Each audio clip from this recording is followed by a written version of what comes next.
Pare agora e observe seus hábitos. Você pode estar destruindo sua reputação sem nem perceber. Existem hábitos que parecem pequenos, mas pouco a pouco eles enfraquecem sua imagem e corroem o respeito que os outros têm por você. E o pior, talvez você esteja repetindo esses padrões todos os dias, sem imaginar o estrago silencioso que eles causam na sua vida pessoal, profissional e até financeira. Agora pense, se a sua reputação fosse uma conta bancária, o que você anda depositando nela todos os dias? Respeito ou dúvida? Como Warren Buffett disse, leva 20 anos para construir uma reputação e apenas 5 minutos para arruiná-la. No vídeo de hoje, eu vou te mostrar os 7 hábitos tóxicos que estão sabotando a sua imagem e te afastando do respeito que você merece. E se você quer ser lembrado com admiração, tratado com seriedade e reconhecido pela sua postura, comente aqui embaixo. Hoje eu começo a eliminar o que me enfraquece. Porque ninguém constrói uma reputação sólida carregando hábitos fracos. Agora, vamos começar com o primeiro hábito que você deve eliminar. Número 1. Agir no desespero. Agir no desespero é como tentar acalmar o fogo jogando mais labaredas. O gesto é rápido e barulhento, mas ao invés de resolver, só revela o quanto você está fora de controle. E quem perde o controle, perde o respeito. Toda vez que você age movido pelo medo e não pela clareza, você transmite instabilidade, e instabilidade gera dúvida. As pessoas podem até sentir pena, mas nunca vão confiar em quem parece estar sempre prestes a desmoronar. Pense numa apresentação importante. O cliente começa a parecer entediado e, tomado pelo pânico, você acelera, promete além do que pode cumprir e tenta parecer mais do que é. A intenção era convencer, mas o efeito é o oposto. Ninguém confia em quem parece implorar para ser escolhido. Ou numa relação. Você começa a sair com alguém, tudo vai bem, mas de repente ficam um dia inteiro sem se falarem. E esse pequeno distanciamento já te coloca em alerta. Em vez de manter a calma, você envia várias mensagens seguidas, analisa curtidas, cria teorias e exige explicações.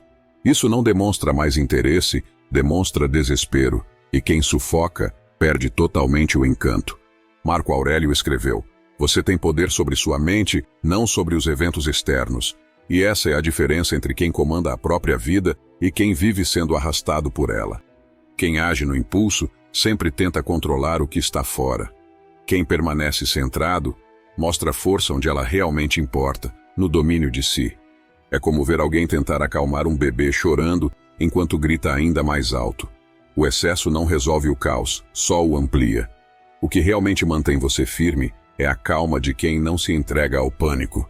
E não se culpe por já ter feito isso. Todos nós já agimos no desespero. Todos já cedemos à pressa em momentos de medo.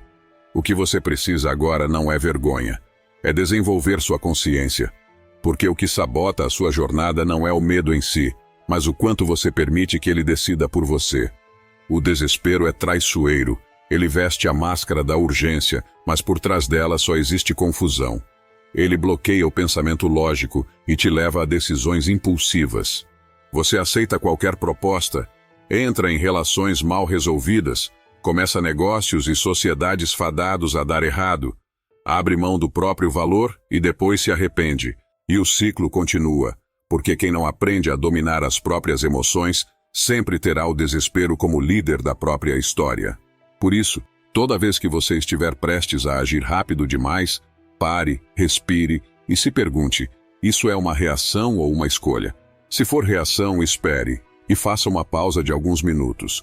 Você vai perceber que esse pequeno gesto pode te salvar de decisões e consequências desastrosas. Mas, se for escolha, haja com firmeza, porque a pressa pode até te convencer por segundos, mas a calma impressiona para sempre. Nos relacionamentos, o mesmo princípio vale. Se alguém se afasta, não corra atrás como quem tenta preencher um buraco. O silêncio, às vezes, revela mais sobre o outro do que todas as mensagens que você poderia mandar. A sua calma, nesse momento, é sua armadura. Ela protege sua dignidade, sua energia e sua clareza. O respeito nasce quando os outros percebem que você não negocia sua paz para ser aceito, que não implora atenção e que não tenta comprar amor com agitação, porque quem está firme não precisa se explicar. Da próxima vez que o desespero bater, faça o oposto do que ele quer. Fique consigo, fique no silêncio e fique forte. porque é essa calma, e não a pressa, que faz os outros te levarem a sério. Como Morgan Housel, autor do livro A Psicologia Financeira, disse: se uma oportunidade não pode esperar 24 horas, ela não vale o seu investimento. O que exige uma decisão imediata te coloca em posição de desvantagem. Se for realmente valioso, vai continuar lá amanhã. E se não puder esperar nem um dia, talvez nunca tenha valido tanto assim. E se você quer aprender mais sobre controle emocional, curta, se inscreva no canal e ative as notificações. Cada vídeo pode ser um passo a mais no seu progresso moral. Número 2. Fofocar. Fofocar é um hábito tentador e parece inofensivo. Às vezes começa como uma tentativa de criar laços. Contar algo sobre outra pessoa parece aproximar e gerar conexão. Mas esse tipo de conexão é frágil, construída sobre o terreno instável da desconfiança, e o que aproxima hoje pode afastar amanhã. Imagine uma situação simples. Um colega te conta algo pessoal no trabalho. No dia seguinte você comenta com outra pessoa, que comenta com outra, e logo a história se espalha pelos corredores da empresa. Resultado? A confiança foi embora. Esse colega se afasta, e os outros te olham com cuidado. Se você falou dele, quem garante que não vai falar deles também? Falar sobre os outros é como lançar um bumerangue. Cedo ou tarde, ele volta para você. E às vezes volta com força. Agora imagine um grupo de amigos. Alguém comenta que um dos amigos do grupo está com problemas no relacionamento, brigas e rumores de uma possível traição. A conversa começa com preocupação, mas logo vira julgamento, piadas e risadinhas. Tudo parece normal, até que a verdade chega nos ouvidos de quem foi exposto. E com ela, a decepção, porque o que foi dito não machuca só pelo conteúdo, machuca por vir de onde não se esperava. Epicteto dizia que devemos focar na nossa própria conduta. Quando falamos dos outros, desviamos o olhar de onde ele deveria estar, no que precisa ser melhorado dentro de nós. Fofocar é como tentar construir uma ponte com madeira podre. Parece firme no começo, mas não sustenta nada com o tempo. Além disso, há um detalhe ainda mais sutil.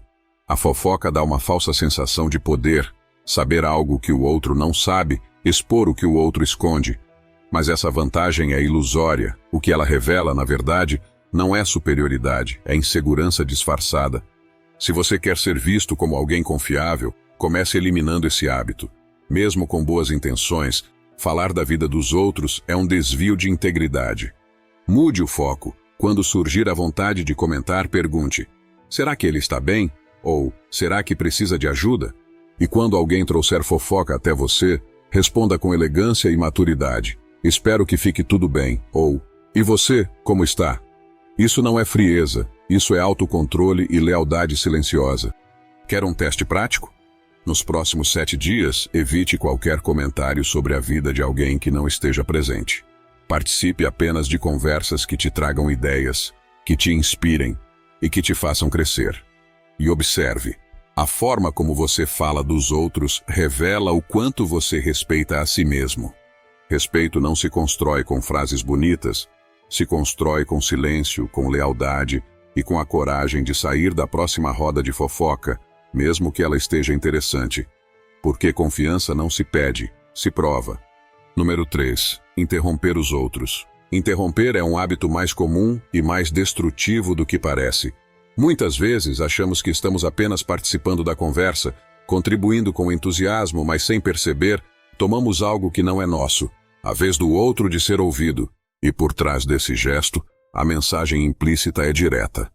O que eu tenho a dizer é mais importante do que o que você está dizendo agora. Pense num jantar entre amigos. Alguém começa a contar uma história, você se empolga, entra no meio para comentar ou completar. Talvez a intenção fosse somar, mas o efeito é o oposto. O ritmo da fala se quebra, a linha de raciocínio se perde, e o que era um momento de partilha vira uma disputa velada por atenção. No ambiente de trabalho, o impacto é ainda mais sensível. Um colega apresenta uma ideia em uma reunião e antes que ele termine, você o corta para expor sua visão. Na sua cabeça foi proatividade, mas para quem observa, soa como ansiedade, impaciência ou falta de escuta ativa. Interromper é como empurrar a porta de um pensamento ainda aberto. O que estava sendo construído se desfaz, e quem falava Sente que sua voz não foi ouvida, mas silenciada. E aqui está o ponto-chave. Quem interrompe não escuta para compreender, escuta apenas para responder. E isso, pouco a pouco, mina o respeito. Marco Aurélio dizia: o poder real está em permanecer calmo, mesmo quando você sente o impulso de agir. Essa calma se manifesta na escuta. Quando você deixa o outro terminar, transmite algo raro: respeito, equilíbrio e presença. Tudo isso sem precisar levantar a voz. Agora imagine o contrário. Alguém chega até você com um desabafo, uma conquista, um pedido, e você apenas ouve. Sem pressa, sem interrupção. Esse silêncio atento cria um espaço de confiança, e hoje, quem oferece escuta verdadeira, oferece algo mais raro do que qualquer conselho: segurança. Se você percebe que tem esse hábito, não se culpe. A maioria de nós foi treinada para disputar espaço, para ser o primeiro a falar, o mais rápido a reagir, o mais presente na sala. Mas existe um poder silencioso em ouvir até o fim. Um poder que não exige pressa, só maturidade. Muitas vezes, a interrupção nasce do medo de não ser ouvido, mas quem tem segurança interna não precisa disputar cada frase, porque sabe que no tempo certo, sua voz terá valor e será escutada, não pela insistência, mas pela autoridade de quem escutou primeiro. Quer mudar esse padrão? Da próxima vez que sentir o impulso de cortar alguém, respire, espere, ouça, e quando for a sua vez, use frases como: posso contribuir com algo? Ou esse ponto me fez pensar em algo parecido. Assim, você não impõe sua voz, você constrói junto. Os estoicos nos lembram: o autocontrole é a base do respeito. E ouvir de verdade é um dos gestos mais potentes que você pode oferecer, porque, ironicamente, quanto mais você ouve, mais sua própria voz passa a importar. Na sua próxima conversa, experimente isso. Ocupe o lugar da escuta plena, segure o impulso de falar e dê espaço.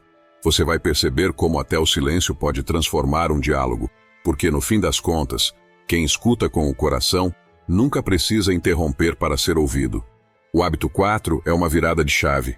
E antes de você conhecê-lo, se ainda não é inscrito, quero te pedir para se inscrever, curtir e hypar esse vídeo. É simples para você e vale muito para nós. Número 4. Escassez. A mentalidade de escassez é um veneno silencioso. Quando você vive sentindo que falta tempo, que o amor é raro, o dinheiro nunca basta, ou que só existe espaço para um no topo, você começa a agir com medo. E onde o medo governa, o respeito desaparece. Pessoas que vivem em estado de alerta não percebem, mas transmitem tensão o tempo todo. Cada gesto carrega urgência, cada conversa carrega defesa. E ninguém se sente à vontade ao lado de alguém que parece estar sempre prestes a desabar. É como andar com uma sacola furada. Por mais que você carregue, tudo escapa. Porque o foco não está no que se tem, está no que falta. Num ambiente de trabalho, por exemplo, se você acredita que só há espaço para um destaque, pode começar a competir de forma egoísta, guarda informações, desmerece colegas com pequenas ironias, tenta brilhar sozinho. Talvez até ganhe reconhecimento no início, mas logo todos percebem sua postura. A colaboração desaparece, a confiança some, e o respeito, que exige integridade, não sobrevive. Você pode até chegar mais rápido sozinho, mas para chegar longe e construir algo grande, você só consegue acompanhado. No amor, a escassez se disfarça de zelo. Mas é controle, é o medo constante de perder. A cobrança por atenção, os testes silenciosos, o ciúme camuflado de cuidado. No começo, o outro entende, depois se cansa. Porque ninguém quer amar alguém que vive esperando ser abandonado e, às vezes, é esse medo que provoca exatamente aquilo que você mais queria evitar: o fim. A escassez tem uma armadilha sutil. Ela te convence de que tudo é ameaça. O sucesso do outro, a conquista alheia, até a felicidade de quem você ama. E você passa a viver como se houvesse apenas um pedaço de felicidade no mundo e todo o resto fosse competição. Mas os estoicos, como Marco Aurélio, nos lembram: confie no tempo das coisas. Quando você acredita que o que é seu virá, você caminha em paz. E quem caminha em paz transmite algo raro: segurança, e é justamente essa segurança que inspira respeito. A verdadeira abundância não começa no bolso, começa na mente. É a calma de quem sabe esperar, a maturidade de quem não disputa tudo e a grandeza de quem consegue aplaudir o outro sem se diminuir. E se você quer sair desse ciclo, aqui vão 3 táticas simples para reprogramar sua mentalidade.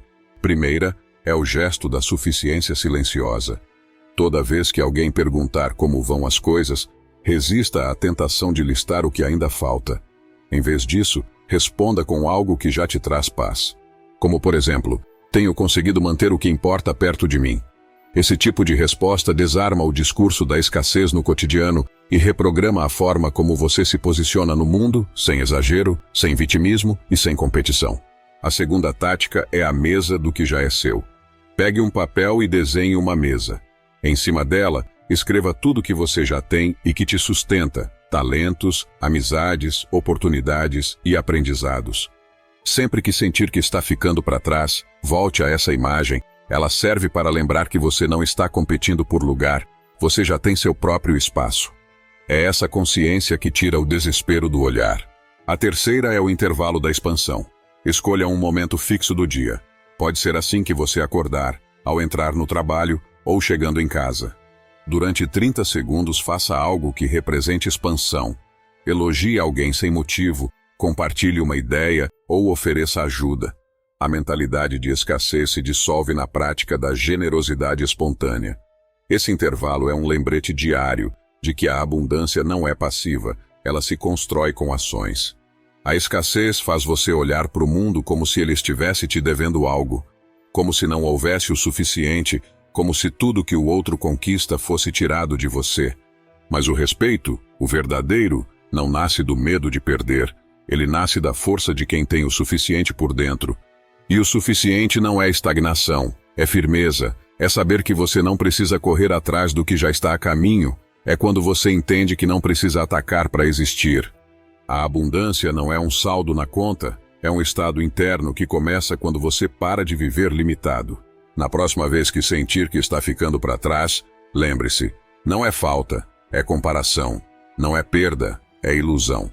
A sua paz começa quando você para de contabilizar o que não tem e começa a caminhar com o que já te sustenta, porque quem vive com leveza no olhar, presença nas mãos e grandeza no coração já é, antes mesmo de conquistar.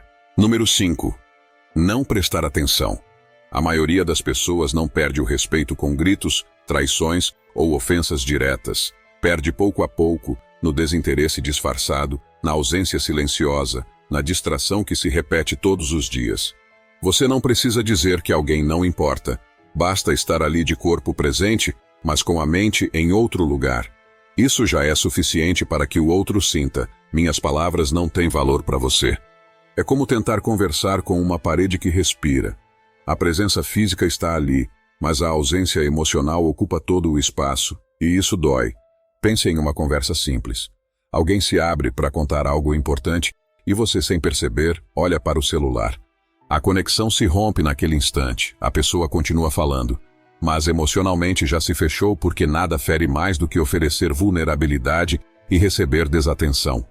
Agora imagine o impacto disso no trabalho. Um colega está explicando um processo, mas você está respondendo mensagens no WhatsApp. Quando faz uma pergunta sobre algo que ele acabou de dizer, não parece distração, parece desprezo. Você passa a impressão de que o tempo dele não vale sua presença. E isso corrói o respeito de forma silenciosa, mas certeira. Em casa dói ainda mais. Um pai tentando conversar com o filho, um parceiro tentando dividir um pensamento, e do outro lado, só o som de notificações e olhos que não se levantam. Esses pequenos vazios viram buracos e esses buracos viram abismos. É assim que os vínculos se perdem, não com um estouro, mas com ausências repetidas.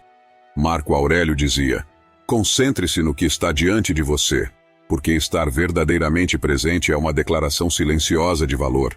Quando você ouve com atenção, sem interromper, sem distrações, você diz: eu te vejo, eu te respeito, você importa. E o mais impressionante é que ninguém esquece como se sentiu ao ser escutado de verdade. Presença é algo que deixa marca, assim como a ausência também. Se você sente que tem falhado nisso, não se culpe. Estamos conectados cada dia mais, e até quem não sabia o que era distração digital, aprende a ser viciado em celular. Hoje estamos em todos os lugares, menos onde realmente estamos. Mas reverter esse hábito não exige perfeição, exige intenção. E para te ajudar nisso, aqui vão 3 táticas práticas para transformar sua presença em respeito. Primeira é o ritual da chegada. Antes de qualquer encontro, conversa ou reunião, faça um gesto simbólico para marcar o início da sua presença. Guarde o celular, respire fundo 3 vezes e diga mentalmente: estou aqui. Esse pequeno ritual muda seu estado interno e sinaliza que você está inteiro naquele momento. Segundo é a técnica da espiral invertida. Sempre que sentir a mente se afastando da conversa, em vez de se culpar, observe com curiosidade. Para onde fui agora? Nomeie o pensamento e volte gentilmente. A consciência sem julgamento quebra o ciclo de distração e treina sua atenção a permanecer. E a terceira é o desafio do olhar presente. Durante os próximos 7 dias, escolha uma pessoa por dia para aplicar isso. Guarde o celular, olhe nos olhos enquanto ela fala e pratique o silêncio ativo. Ouça sem interromper, sem pensar na resposta, apenas fique ouvindo. Depois, anote como essa pessoa reagiu. Você vai perceber o impacto imediato da sua presença. Prestar atenção é um gesto simples, mas raro, e por isso mesmo tão poderoso. Não exige diploma, dinheiro ou talento, só a escolha de estar. E quem aprende a estar, ganha algo que não se compra: confiança. Na sua próxima conversa, experimente ser presença, porque às vezes, tudo o que alguém precisa para se sentir valorizado é não ser ignorado. Número 6. Ser pouco confiável. Ser confiável é uma das bases mais sólidas de conquistar respeito. Quando as pessoas sabem que podem contar com você, os laços se fortalecem sem esforço. Mas quando essa confiança se rompe, o prejuízo vai além de um mal-entendido, ele atinge algo que muitas vezes não volta ao que era antes. Pense numa cena comum. Você assume uma parte importante de um projeto no trabalho, mas esquece o prazo, não entrega o combinado. A equipe se frustra, a apresentação falha, e de repente, seu nome deixa de ser associado à competência e passa a carregar dúvida. Uma dúvida que vai aparecer de novo na próxima reunião, no próximo prazo e no próximo convite. Agora imagine um pedido pessoal. Um amigo te procura num momento difícil e pede uma ajuda simples. Você diz que vai, promete estar lá, mas não aparece. A desculpa é leve, mas a ausência pesa. Mesmo que ele diga que está tudo bem, algo se quebra por dentro e da próxima vez, ele pensa 2 vezes antes de te procurar. Ser pouco confiável é como atravessar uma ponte com tábuas soltas. Dá para passar, mas com cautela. O medo de cair a qualquer momento muda o jeito que as pessoas caminham ao seu lado, sempre com um pé atrás, esperando o próximo vacilo. A confiabilidade se constrói nos detalhes: cumprir o que diz, responder quando prometeu, avisar quando vai atrasar, manter sua palavra. Parece pouco, mas são essas pequenas provas diárias que mostram quem você realmente é. Sêneca dizia que uma vida respeitável exige coerência entre o que se diz e o que se faz. A integridade começa quando suas ações não precisam de justificativas e sua palavra não precisa de reforços. Se você já errou nisso antes, não precisa se envergonhar. Todos nós já deixamos alguém na mão. A diferença está no que você faz depois. Se escolhe se esconder atrás de desculpas ou se levanta para reconquistar o que foi perdido. Quer respeito no trabalho? Não espere o chefe cobrar, entregue antes, avise antes e esteja presente antes, porque quando você se antecipa, mostra que não depende de pressão para agir com responsabilidade. Quer respeito num relacionamento? Cumpra o que diz, principalmente nas coisas pequenas. Dizer que vai chegar às 8 e aparecer às 10 sem avisar não é só atraso, é negligência emocional. Cada promessa quebrada sem motivo aparente ensina o outro a esperar menos de você. E pouco a pouco, ele aprende a não contar mais com a sua presença. E quando você errar, porque sim, você vai falhar, não disfarce. Não culpe o trânsito, a correria, o destino. Admita, corrija e refaça. Pessoas confiáveis não são aquelas que nunca erram, mas as que não somem quando erram. São as que permanecem, consertam e aprendem. Ser confiável é ter controle sobre a própria palavra. É mostrar que você é estável, mesmo quando tudo à volta é inconstante. E essa estabilidade não passa despercebida, ela acalma, inspira e atrai. A partir de hoje, trate sua palavra como uma assinatura. Cada sim deve ter peso, cada promessa, um valor. Porque quem aprende a ser confiável não precisa falar alto, sua própria conduta fala por ele. Se você aplicar isso à sua vida, nunca mais vai precisar gritar para ganhar respeito. Número 7. O vício de reclamar. Reclamar pode parecer um simples desabafo, mas quando se torna hábito, desgasta quem está perto e afasta quem gostaria de ficar. No início, reclamar aproxima, todos se unem contra algo. Mas logo essa união vira peso, e o que era empatia se transforma em exaustão.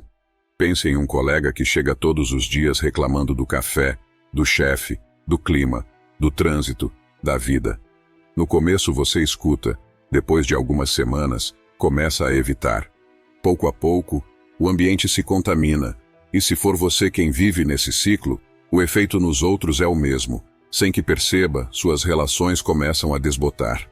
Reclamar é como espalhar veneno enquanto você espera que seus sonhos cresçam. Tudo o que sai da sua boca carrega energia, e essa energia molda o que você vive. Quando você escolhe focar só nos problemas, está semeando exatamente aquilo que quer evitar. Agora pense em um jantar leve entre amigos, bastam 2 ou 3 queixas do preço das coisas, da política, do dia, e o clima muda. As conversas murcham, a leveza se perde. Reclamar é como acender uma lâmpada que ninguém quer manter acesa. Ofusca o bom humor e ilumina apenas os problemas. Os estoicos, como Marco Aurélio, ensinavam a concentrar energia no que está sob nosso controle. Reclamar daquilo que não se pode mudar é como remar contra a correnteza. Você se cansa, se irrita e não sai do lugar. Aceitar o inevitável é libertador e agir sobre o possível é sabedoria. Mas, se você se reconhece nesse padrão, não se critique por isso. Talvez essa tenha sido sua válvula de escape por muito tempo.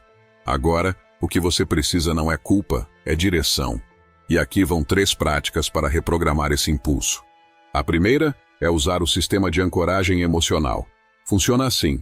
Você escolhe uma âncora, uma pergunta ou frase que vai interromper o ciclo de queixa no instante em que ele começar. Por exemplo, isso melhora minha vida agora? Ou, obrigado reclamação, hoje eu estou buscando a solução. Repita essa frase sempre que perceber que está prestes a reclamar. Com o tempo, ela se tornará um freio automático. A segunda é criar um diário de inversão. Durante uma semana, toda vez que sentir vontade de reclamar, registre o motivo. Mas com uma regra, ao lado da queixa escreva uma ação possível. Exemplo, trânsito ruim, troque por, vou ouvir um podcast. Ou, muito trabalho, mude para, bom, vou priorizar as 3 tarefas mais importantes. Isso treina o cérebro a pensar em solução antes de alimentar o problema. E por último, faça o teste dos 3 minutos. Quando estiver num ambiente social, segure qualquer reclamação por pelo menos 3 minutos. Esse tempo é suficiente para perceber o que você iria dizer e decidir se vale a pena. Se não valer, descarte e, se ainda for relevante, reformule com mais leveza, por exemplo. Troque, o atendimento foi péssimo, por acho que da próxima vez escolho outro lugar. Reclamar o tempo todo condiciona o cérebro a procurar defeitos, e quanto mais defeitos você vê, mais distante fica das soluções. A mente entra num estado de escassez. Tudo parece ruim, mesmo quando não é. Quer ser uma presença admirada? Comece sendo alguém que transforma tensão em solução. Troque o "isso está horrível" por "o que posso fazer com isso agora?". Essa mudança muda o seu humor e o clima de todos à sua volta. Pessoas que não reclamam de tudo, mas agem mesmo em dias difíceis, são vistas como âncoras, estáveis, respeitadas, confiáveis. Escolha ser alguém que flui com a vida, não alguém que trava diante dela. Na próxima vez que a crítica vier à boca, experimente essa escolha.